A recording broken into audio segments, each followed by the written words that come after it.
Welcome to a conversation about copy with Lizzie and me, Marcus Shaw. Lizzie Davidson is a copy guru. Are we allowed to call you that, Lizzie?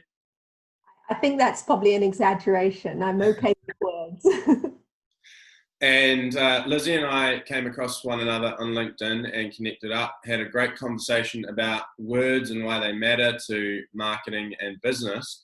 And so we thought we'd record a little conversation for you all about that. And so the hope out of this is that you guys learn some stuff about words and why they matter, and how they fit in with marketing and your business overall. And that you get a good place, a starting point, to understand what to do as far as your USP and your UVP and the copy around your website and any other marketing collateral that you have. So without further ado, Lizzie, over to you. I'd love to hear, as I'm sure everyone else would would like to hear how you got to where you are, what your journey was. Obviously, you've got a British accent of some description. Tell us about that and how you ended up in our land of the long white cloud. Thanks. And it is very cloudy today, isn't it? It hasn't stopped raining for at least a week, and I think we've got another week to go. So, yeah, very, very cloudy. So I'm a little bit of a cultural mishmash, I guess. I was born in the Southern Hemisphere in the Falkland Islands. So it felt a little like coming home when I came back to New Zealand. I lived in the Falkland Islands till I was about 9 years old. And then after the Falklands War, which happened when I was around 8, we left and my parents moved to Scotland, which is where my father is from. And they still live there by Loch Ness. So I grew up by Loch Ness for a little while and then went to school and university in Edinburgh, and then spent my 20s in France and London. And then moved to New Zealand in 2002. Wow. And I've ever since. What a journey. Yeah, it's been around the houses a bit, for sure. So that's how I got here. And do you know how to use a gun? Do I know how to use a gun? No. Did you see the Loch Ness Monster? My parents have, but I have not personally had that pleasure. Disappointing. I was hoping.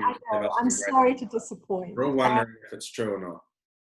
Well, yeah, that's such a good question. The part of me that loves stories wants to say it's true. The part of me that is a marketer reckons that it's a massively effective marketing shtick. Yeah. Which gives them all the kudos in the world. So, yeah, it's a hell of a marketing campaign. That story's worth in terms of millions of pounds of tourist revenue to the Highlands of Scotland, but it's a lot, right? Yeah, absolutely. Yeah. And so you found yourself working with words for a living now. How did that journey unfold in terms of your business background and career up until now? Yeah, for sure. It wasn't a straight journey. Journeys rarely are, right? But I guess my career, it fuses three things. It fuses sales, it fuses strategy, and then writing. So I started out I started learning the skills that I use for my clients now back in my mid-20s in London when I started to sell advertising space for magazines. Mm-hmm. And that taught me a lot about the powers of persuasive communication. Sales will do that for you. And it also taught me that I really hate cold calling. And so I tried to find other ways to sell the advertising space, and email was a thing then. I'm that old that it actually hadn't been a thing for that long, but it was a thing. I started to do a lot of cold email, I guess, and sell quite a bit then. Then when I moved to New Zealand, I started working for this really interesting creative agency. They have an office here in Christchurch and an office in Chicago. And so when I started with them, I became a copywriter. Yep. And I became director of content strategy. And I started doing larger strategic pieces of work, ended up managing their New Zealand office. And while I was with them, I did business development pretty much continuously the whole time as well. So the sales theme continued. Yeah. Once I finished with them, I jumped ship to a small engagement agency that had a more New Zealand focus. And they had some incredible clients in the arts, and a bit more, lots of arts organizations, bit of a social purpose focus. Mm-hmm. And that was very strategy focused. So I guess it's kind of been, sales has been a real constant for me. Yeah. Strategy and communication came along. But my best love is really storytelling and the copywriting. So when I set up my own business, I thought about the three things that I was really good at and went, I actually really want to focus on using content strategy to grow people's businesses. Yeah. Because it's such a way to grow your business. And so I guess I get to carry on with the strategy and the sales, but just in a very focused content strategy way. Yeah. Yeah.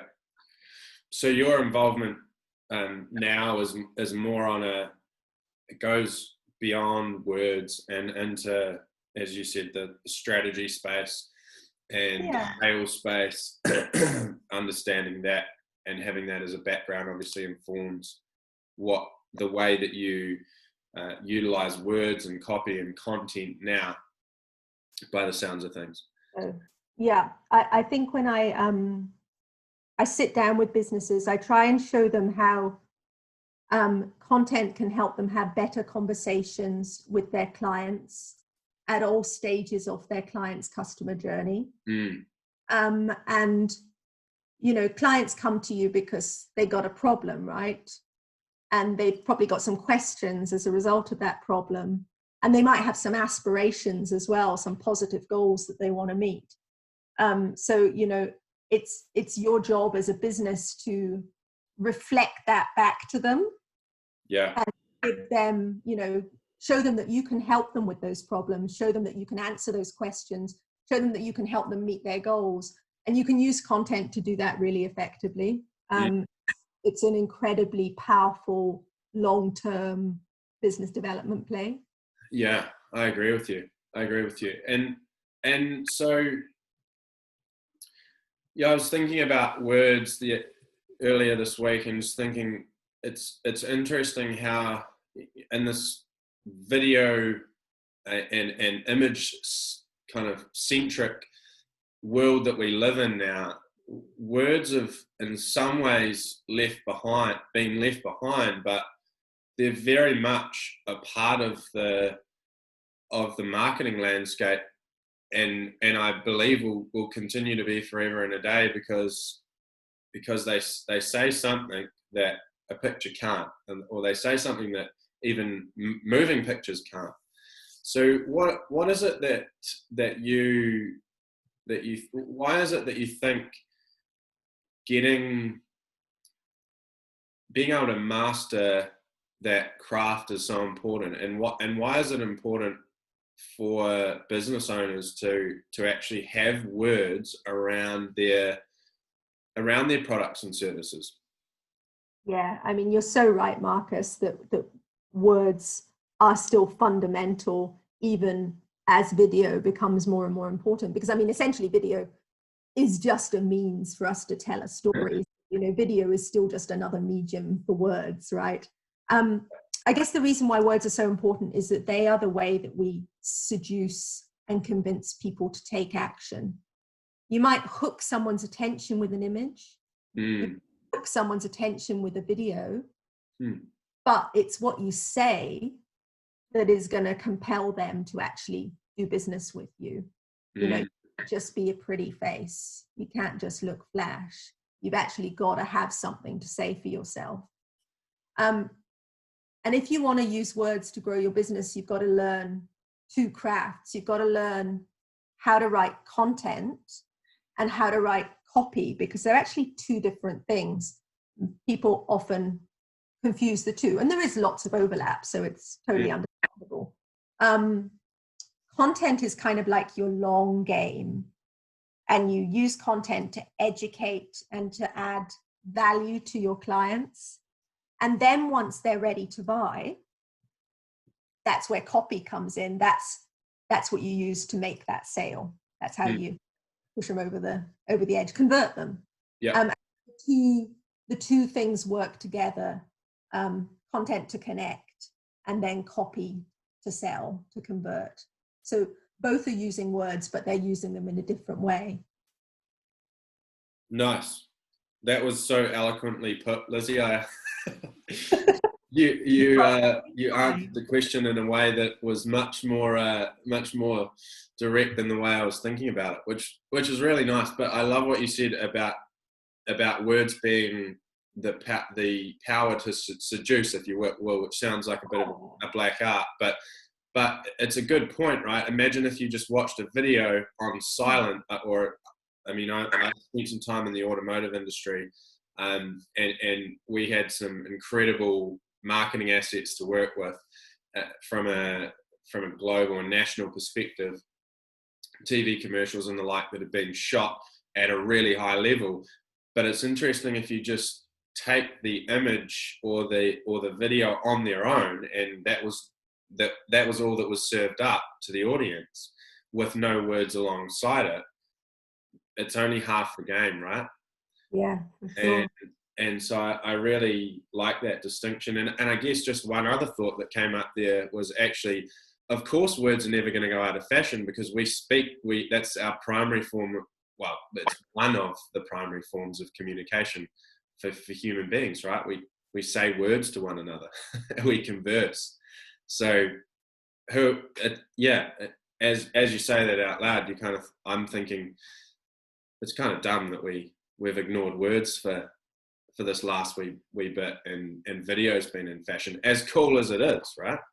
Oh, as so cool as it is, and I have some very talented friends that work in the video industry. Yeah. They do the most incredible work, and I look at it in envy and go, I wish I could tell stories like that, because I'm not wired that way. I'm a long form storyteller. Yeah. Telling stories visually just isn't my thing. But where am I going with this? Oh, yeah. I think one of the reasons why words are underrated is because just exactly that example I gave. It's like, not everyone can make a good video, right? Mm. Everyone can talk, everyone can write. And so writing and words are so much more accessible as a form that I think people don't quite realize, maybe businesses don't quite value enough the craft of content strategy and the craft of copywriting, because all business owners can write, it's just that there's a big difference between writing a few words and crafting a very carefully considered piece of copy that is going to get someone to take action. Yes. Yeah, you're very right there, and I like how you've broken out those two skill sets, in terms of we've got crafting copy, and then we've got building content strategy, and those two things to me are very different. One, in the sense of you've got one which is strategic, that sits over the top, and how do all the pieces of the jigsaw puzzle kind of fit together. And then you've got one that sits below and goes, okay, here's the jigsaw puzzle piece itself, and here's all the detail that needs to go into that. They're different skill sets, but they require both. Same in business, right? We need strategy and tactics. Yes. So and the other thing you said there, which I thought I'd just jump onto as well, is how difficult it is to you may be a fantastic writer. I mean, I spent 5 years at university, and so I can write reasonably efficiently, fluently, but my writing is for writing reports and essays. It's a totally different skill set, as you said, to write persuasively to generate leads for an ad, and it's a different skill altogether. And certainly for the average business owner, if we were to take a cross section of the average business owner starts with learning a craft. They're technically very good at something, but they're oftentimes in areas like writing are very weak. And so it's an interesting thing to just consider for people watching this. Well, is that a skill that I really want to spend some time and invest in developing myself, or is that something I want to outsource?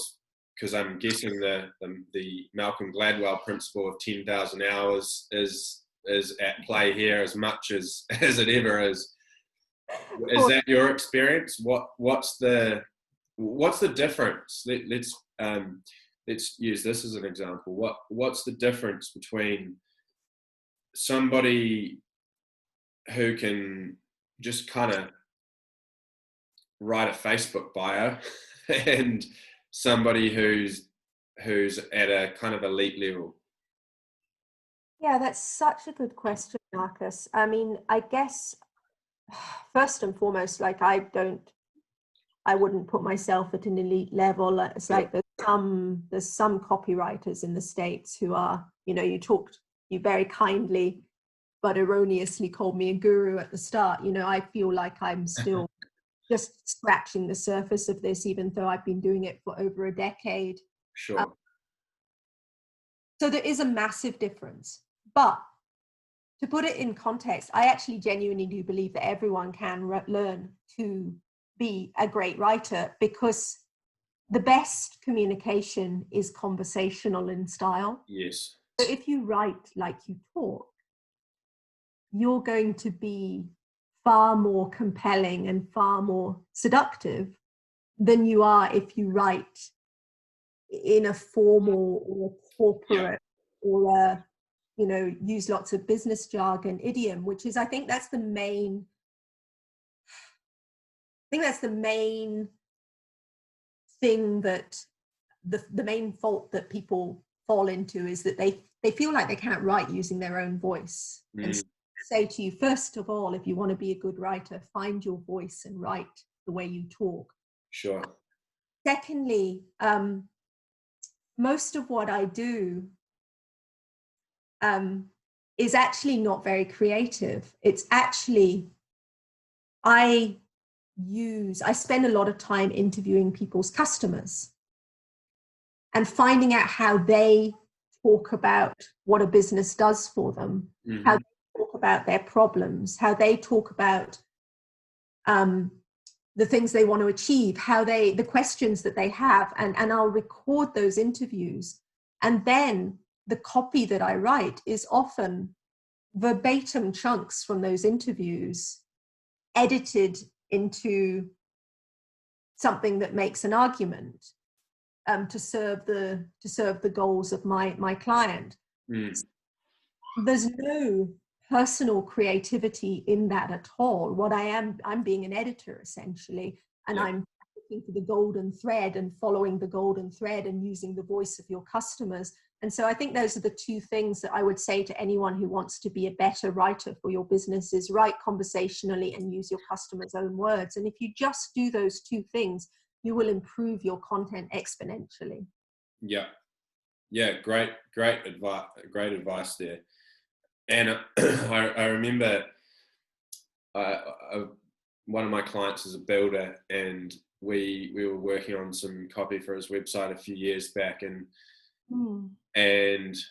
I was helping him put together the initial draft, and we put some words down on paper, and I said to him, "Jack, that's not how you would say that." And he said, "No, it's not how I'd say that." And I said, "Well, how would you say it?" Right.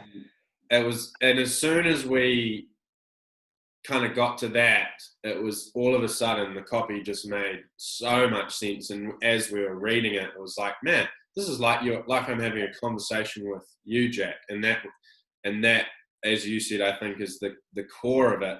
Doing it is actually a real skill, and I don't want you to undersell yourself on that one, because I think, yes, the fact oftentimes it's if getting understanding our own voice is really critical, but actually to take the way you speak and then record that on paper and craft that sentence after sentence is a real skill.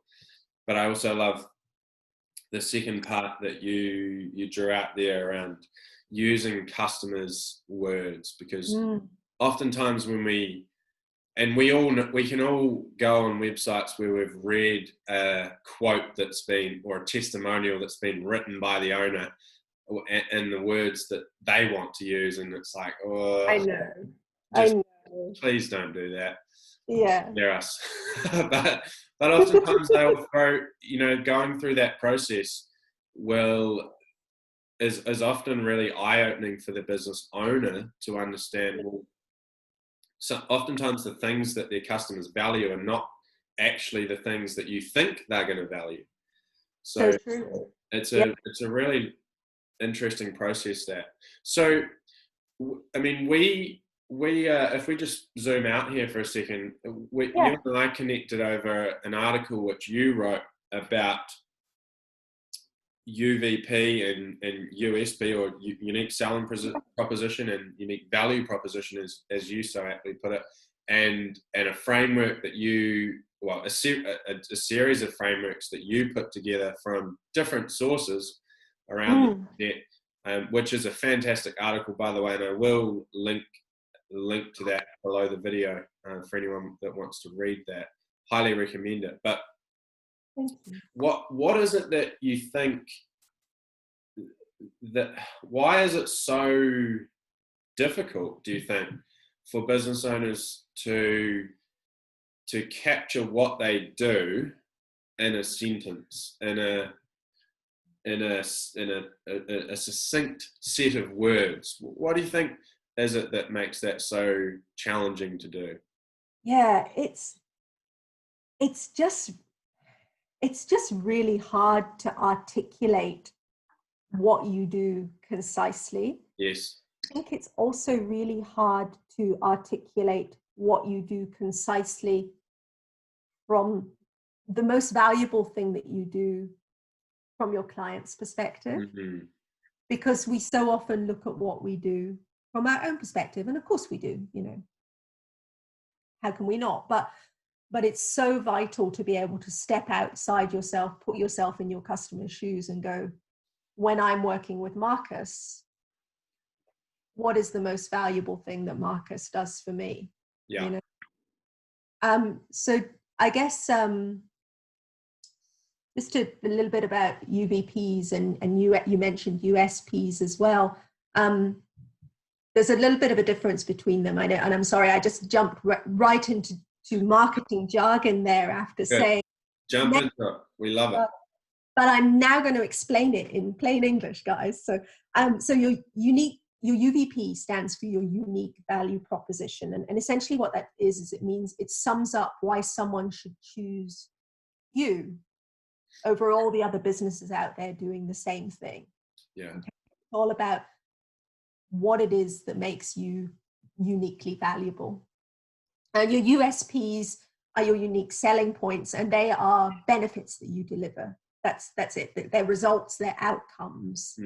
And so you can have lots of USPs and they might change over time, but your unique value proposition is generally something that's more fundamental. It's generally more your DNA.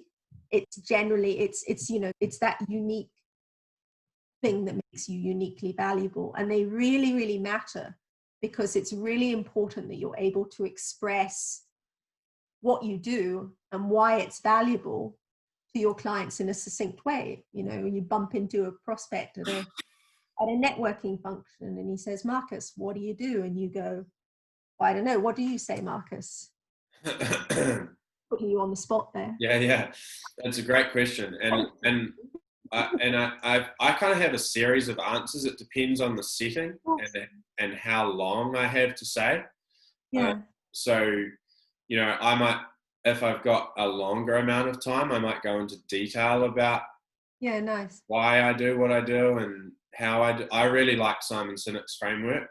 Yes, it's I great. think that's really great. But there's certain settings where that's not appropriate. If I've only got 10 seconds and it's a casual, and the person's not really interested, I Yeah, might say something like, a really casual one-liner might be, I work with business owners to help them create more profitable businesses that free up a bit more of their time. And it might be as simple as that. nice. But if I had 5 minutes, I'd go into how we do that and the frameworks that we use and the process and things like that. So yeah, self-confessed, this is something, because we work in a lot of different areas with businesses and a lot of different layers, it's actually really challenging. So I might throw something out like time and money might be the primary benefits of working with me, but it doesn't go all the way to explaining the process. And Yeah, sure. and so I honestly am still in the process of working out how to communicate that effectively. And Totally. and truth be told too, as you said, I think your USPs do change over time. I know mine have. I there are things that I do now that I do better than I did before, and areas as you grow and learn more about yourself and in business, you do niche more, and that's certainly the case for me. Yeah, for sure. But I agree with the sentiment there. It is tough. It's real tough. If I took 100, one of the things I do is a lot of speaking engagements, and when I talk to business owners and we talk them through our 6-step model of building a business which works without you and makes money. Can't forget that. But is one of the layers is niche, and so once you've mastered the basics, then you move up to niche, and niche is all about understanding what it is that you do better than anyone else. And Totally. when I ask business owners that question, what is it that makes you different? They will throw out things like, we do a good quality job. Classic one, right? Yeah. Very, very expressive. We at a fair price. We're kind of, or cheaper price. We're cheaper than our competitors. That's not And territory you want to own. pardon? That's not territory you want to own. You never. No, absolutely not. No Yeah. fancy Bunnings or a 1-star hotel. Yeah. Or they'll say something like, our services, we've got good quality, good service, good price. They're kind of the three that I hear again and again and again. And that's just not enough. Yeah. You're not gonna, if you're side by side against someone and they're good quality, good price, good value, whatever you want to call that. Yeah. And the other people are saying the same thing. Who wins? Absolutely. Usually the cheapest, right? Yeah, often, although not always. And so I guess this kind of comes on to something I was going to say, because it is so hard to nail what makes you different. And the problem is that a lot of businesses, if they're really honest with themselves, they don't have a unique value proposition. Sometimes, these guys you're talking about right now, sometimes, a business might stand out because it's got superior experience, or the outcomes they deliver are so good that they just, outclass their competition, or, I don't know, the niche they choose is really unique, and they don't have a lot of competition or any competition in that niche, but a lot of businesses can't differentiate themselves in that way, and the services they're offering are the same, their prices are pretty similar, the results they deliver are similar. So how are you going to craft a compelling, unique value proposition if you're one of those businesses, right? And there's lots of businesses like that. And so does it mean that those businesses won't succeed? No, it doesn't, because actually, I guess what the whole unique value proposition thing forgets is that our personal stories and our personalities, Yeah. because as humans, we buy also based on relationships. So, you know, you meet someone, like I meet you, and I'm like, Marcus, he's a nice guy. He's got interesting things to say. He sounds like he knows what he's talking about. I've got an affinity for you.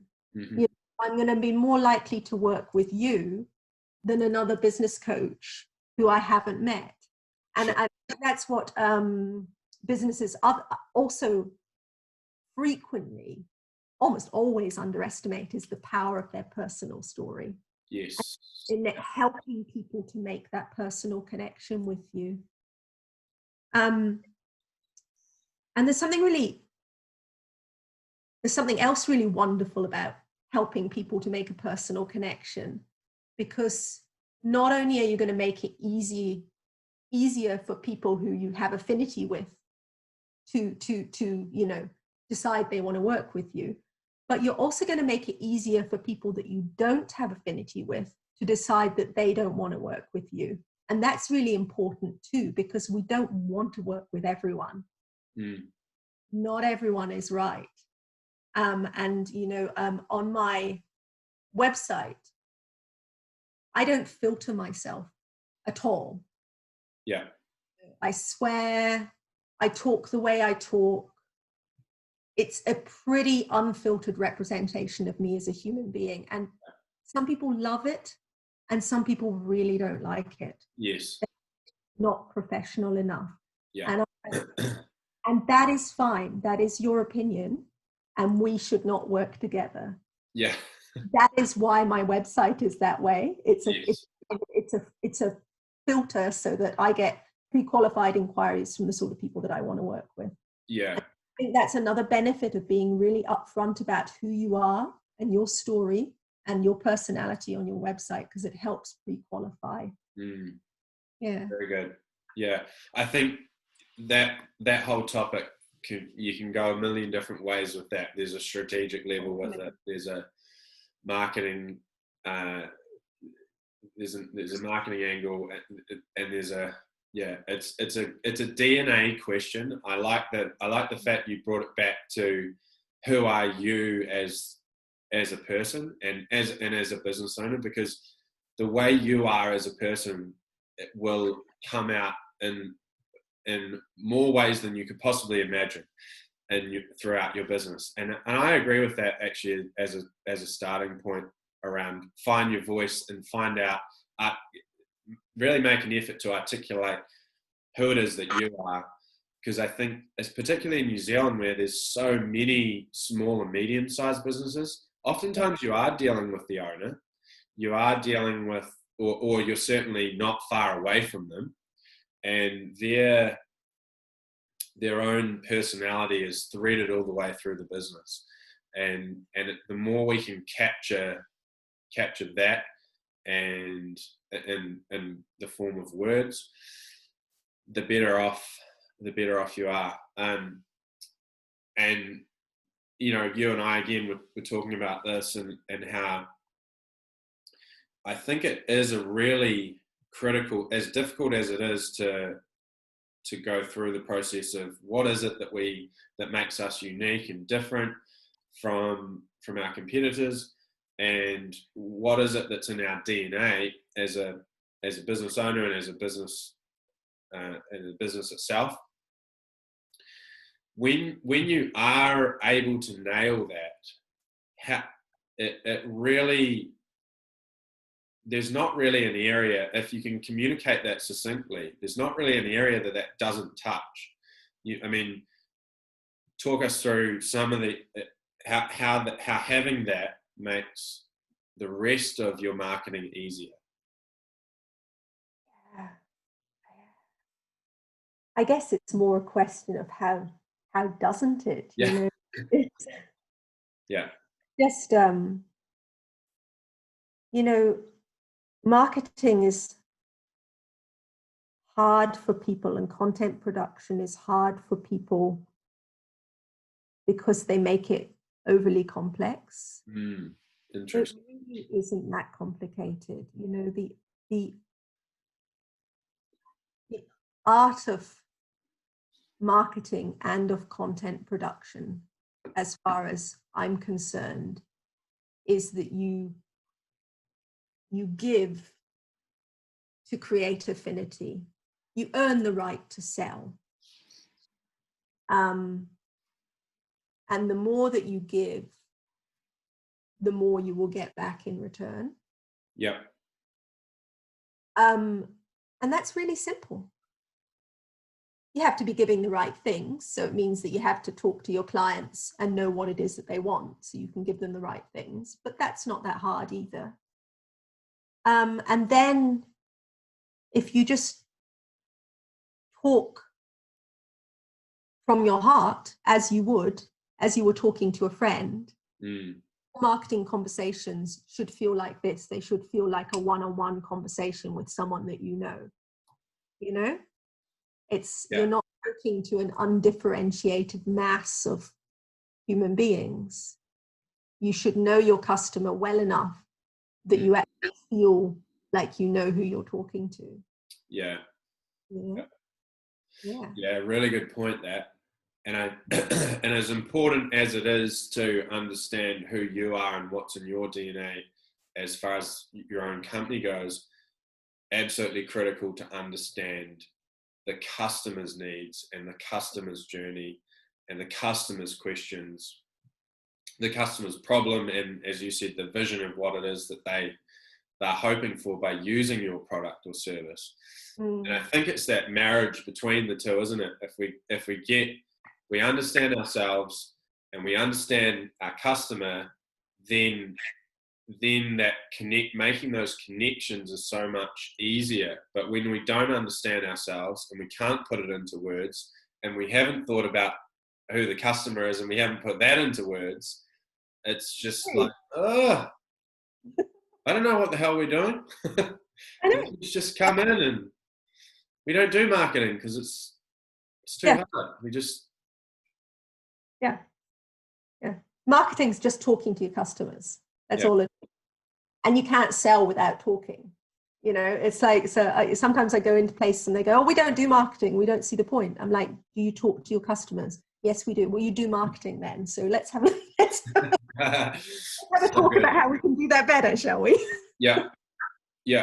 And so in this, let's just talk about that for a second, because I do hear some business owners kind of wear that like a badge of honor, like, we don't do marketing. And it's kind of like, I don't know if that's something to be proud of or not, but maybe on one level it is. But certainly we know that to grow a business, at some point there is going to be a need to do some level of promotion of your business, whether that's a website or whether that's some advertising, whether that's simply a brochure or a sign in your shop. At some point you're going to need to do some work on the marketing front. But let's talk specifically about content marketing, because I know that's something that you're passionate about. Why is content because content marketing's been around for forever and a day, but in recent times it seems to have had a bit more attention. I don't know whether it's websites like HubSpot that have kind of popularized it to an extent, but certainly content marketing is a big topic, and one that I think you can shed some light on. So tell us a bit more about that. For sure. Well, I guess why content marketing has become so popular recently is because of the advent of the internet, and because of the advent of, I think mobile has a massive amount to do with it as well, is that, people want information immediately. And so that intent that drives organic search, finding out what that intent is and meeting it with your content is a massive part of content marketing. That's the kind of the SEO component, if you like, but it's more than that. It's also the strategic component, and that's the I think that's the beauty of what's happening with organic search as Google gets smarter, is that it's striving to, it's not really about optimizing your content for keywords anymore. I mean, sure, that's handy, and yes, it's still a good skill to know how to do, but really it's about optimizing your content to meet your customers' search intent. Yeah. So give us an example of that, Lizzie. Well, it's just right back to what we were talking about before. It's like, what questions do your customers ask? Yep. On their journey to become your customer. What problems are they coming to you to solve? What desires do they want you to help them fulfill? Once you know what those things are, then you create content that helps them along that journey. And so depending on where a customer is at in that journey, whether they are, have a partially realized problem that they're just kind of coming to grasp with, and they're on their phone, doing some sort of tentative Googling to see if there's anyone out there who can help them with this thing that's starting to become a bit of a worry for them. Yeah. They might not even know, take a business for an example that's struggling and feels like they need some strategic guidance. They may not even know that people like you exist, that business coaches exist. They might go out there and, what's one of the problems that you help people with all the time? Having a poor net profit at the end of the year. Right. Okay. So they've had a poor net profit at the end of the year, and they're feeling pretty shit about life. Yeah. And thinking, how can I do better next year? And so they start reading some business articles, and lo and behold, one's written by this Marcus Shaw guy, and he's talking about how you can improve your net profit at the end of the year. And so that's how they first come into contact with you, and they like what you have to say, and so they maybe follow you on LinkedIn, and then because you're creating thoughtful content that's designed to share your expertise in order to serve your clients, you keep serving up these little tidbits of fantastic, useful stuff that actually is genuinely illuminating to them. And they're like, oh, this Shaw guy, he really knows what he's talking about. I might, I'm going to check his website out. And so they check your website out, and then you make an offer and you go, hey guys, I'm doing free consults this week. You want to call me for a free 40-minute consultation, talk about how you can improve your end of year profit? This guy's like, I'm going to call him, So you see how that journey works, and you're all along, your content supports that journey because you are giving insights and advice that is genuinely useful. And the way I see it is that you've got to give away everything you know. Yeah. In order to get back. Yes. And frightened by that. They're like, that's my IP I'm giving away. And it's like, your IP's not worth anything if you clasp it to your bosom and don't share it. And people and let's be honest, it's like, none of us have uniquely precious IP. I learned everything you know from other people. You learned everything you know from other people. There are a squillion copywriters out there who are better at this than I am, Maybe not in New Zealand. Yeah. But in the US, there's some real gurus who I, worship at their feet. The sharp copy. But where am I going? Completely lost my train of thought. Never mind. Oh, giving everything away. Yeah. Where you make your money is by customizing your IP to meet someone's specific needs. Mm-hmm. So it's not about what you know, it's about how you apply what you know to solve someone's specific problems. Yes. Yeah. Very good point. Yeah. I could go so many different directions with that, but so what we're saying here is that a content strategy is about understanding that the customer journey, the problems that they have and the things that they're searching for, and then building content around those problems that talk to a problem as it's being searched for, or shows up in somebody's life when they need an answer to that problem, and then you take them on a journey through the rest of your content to a point where they consider, maybe it's not right now, but it may be at some point down the track, this person and I need to connect, and they need to help me with whatever challenge I have. That's the desired effect. Yeah, that was beautifully summed up, by the way. I wish I'd written that down. Well, it will be recorded for future posterity.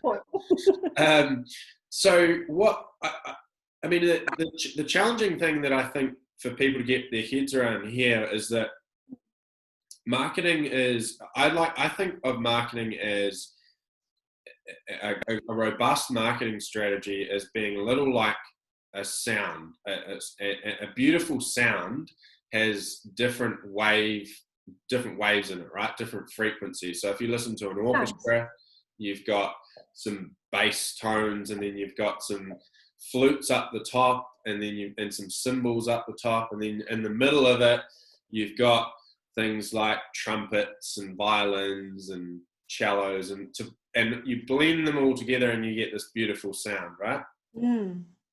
And the reason I'm giving you that example is I used to play the clarinet. Hard to believe, right? Looking at me. But, not at all.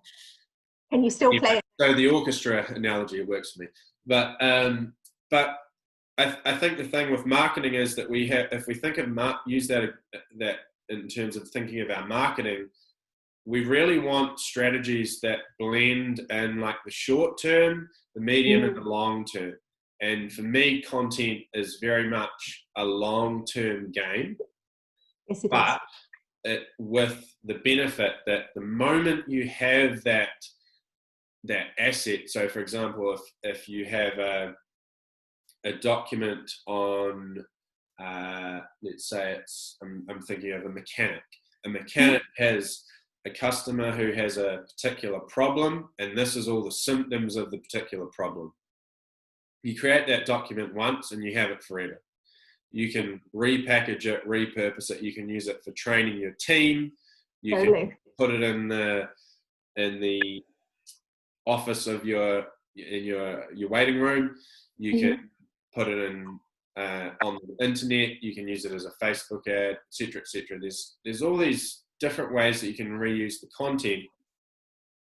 But talk us through why is it so important to make sure that we're not just doing the quick and easy stuff, and that we actually have those other layers of marketing assets or strategies in place as well?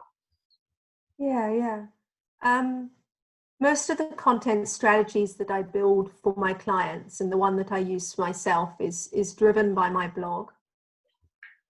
So this is the theory of how my content strategy works, Marcus, okay? Yeah. Reality is not quite as clean and tidy, but just pretend I'm perfect and I do all the things that I'm about to tell you, okay? Yes. Every week I write a blog post. Yep. Every month if I'm lucky. And then I take that blog post. That blog post is at least 1,500 words long. It's more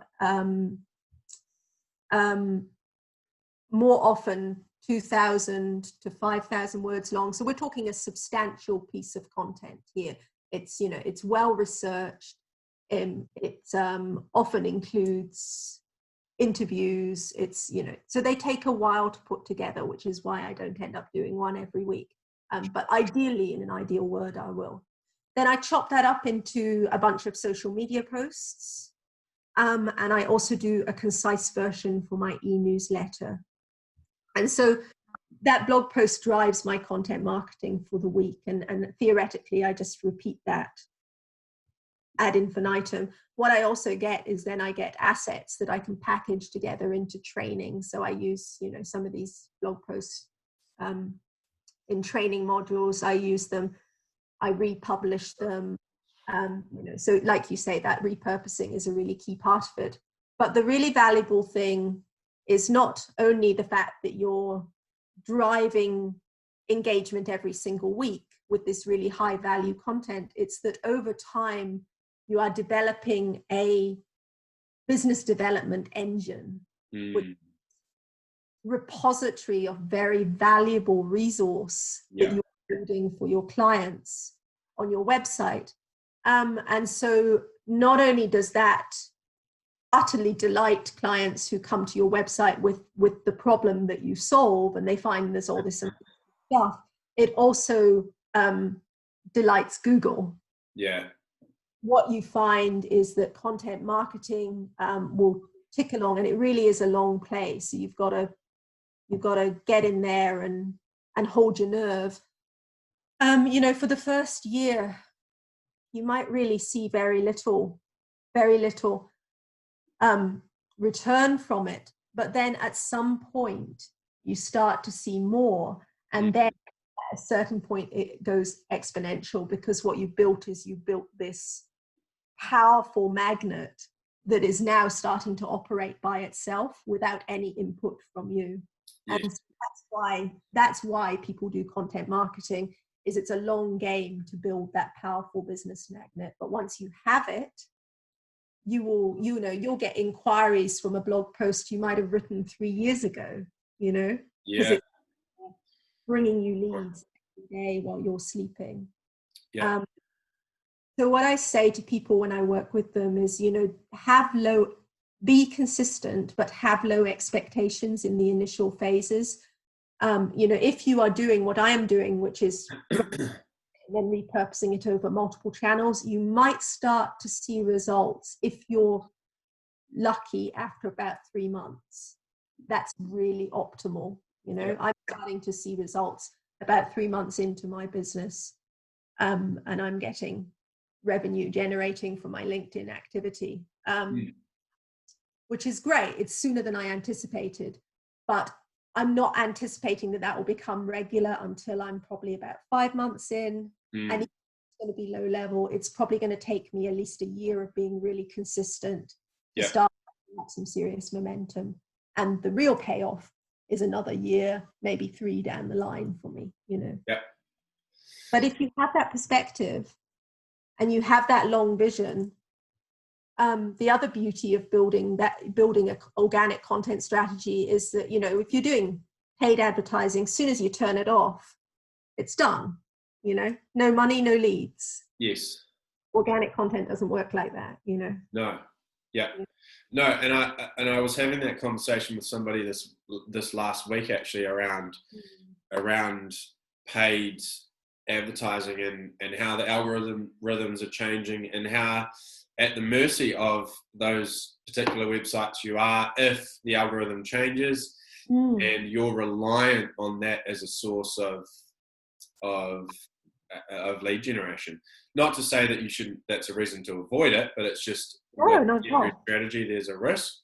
And I was just thinking, as you're saying that, it's really what we're talking about here is really about filling up your sales pipeline with prospects who are at different stages of buying. And I always use the example, if you imagine 100 people in a room and you ask them the question, who today is ready to buy a car?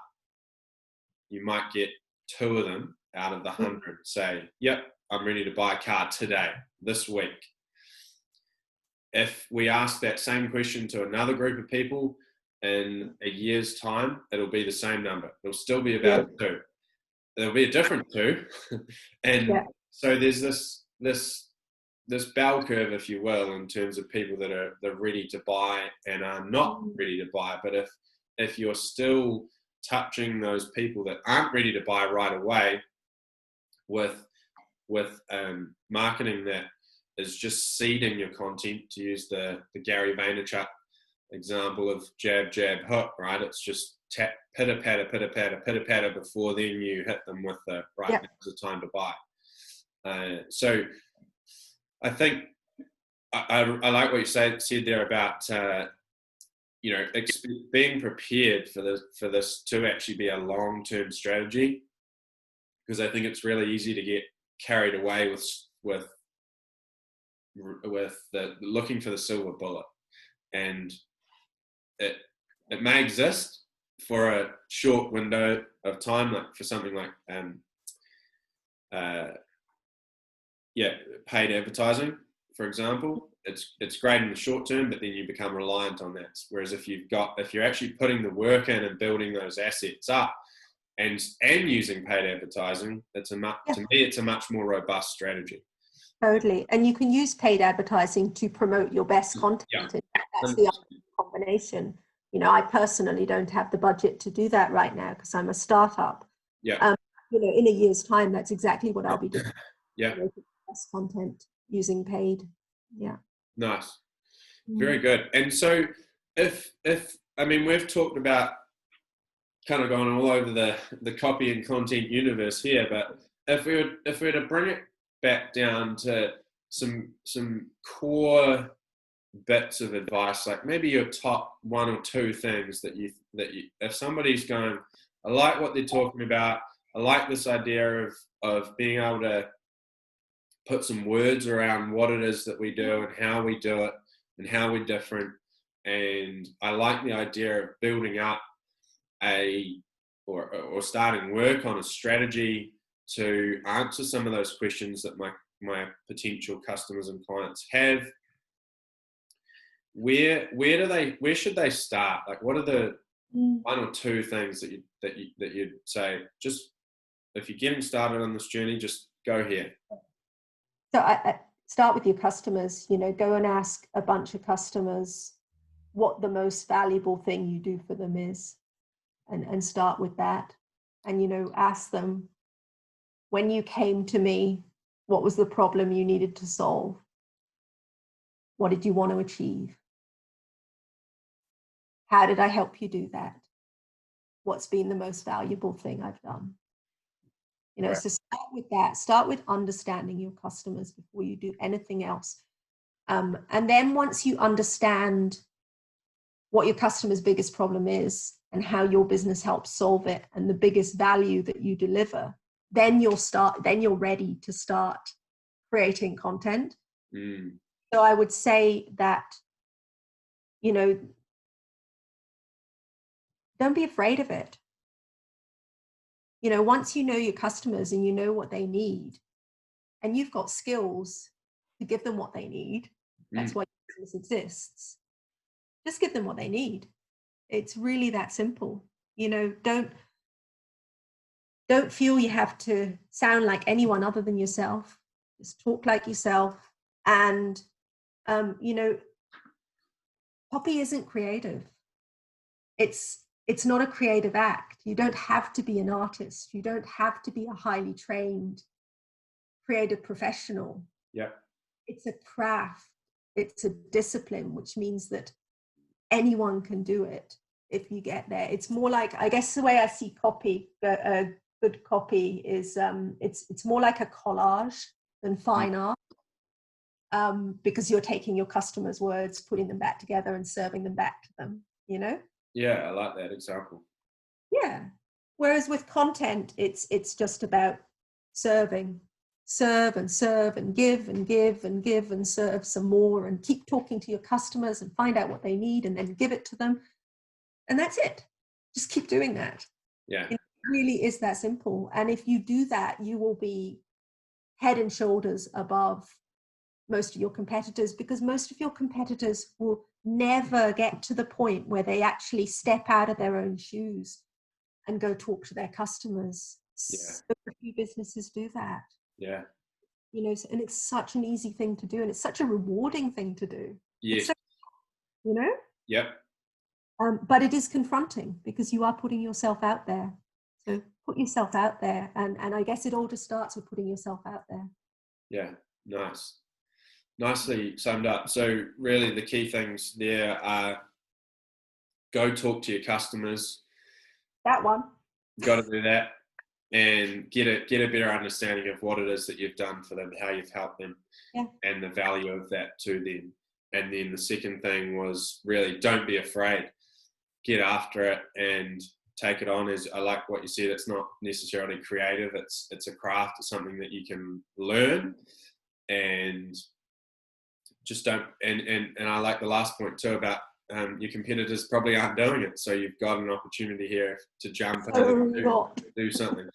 And that the reason they're not doing it, by the way, is because it involves time, energy, and effort, and or money. Pay Lizzie to do it. Don't pay me to do it because I'll be horrible. But yeah, so one final question there for you, Lizzie, would be if someone's wanting to kind of school up on this stuff, what are some great resources that they can check out? Is there a book that you've read or a person that you follow that? You know, I have the worst memory. So people ask me this all the time. I've got a list of books on my phone that I've read that I've found useful, which I don't have in front of me. So books, no, because I'm memory absolutely screwed. But some online resources that I use all the time that I highly recommend. There's a site called Copy Hackers. Copy Hackers? Yeah, copyhackers.com, I think. And pretty much anything you'll need is on there. It's just all about this stuff that we've been talking about. Whenever I think, what's the best way to do that? I haven't done that for a little while. I'll go Google Copy Hackers and find out what they say about it, and it will remind me of some really great ideas to tackle something. Their advice is really pragmatic, and they give lots of examples. So it's fantastic for people who aren't copywriters. That's what I love about it. There are a bunch of really cool books. What I'll do is I'll fish my phone list out, and I was going to say let's link to that list, Lizzie's list of great books to read. And if people want to get in contact with you, if they want some help working out the USP, UVP, doing customer interviews or putting together copy or a content strategy, how do they reach you, Lizzie?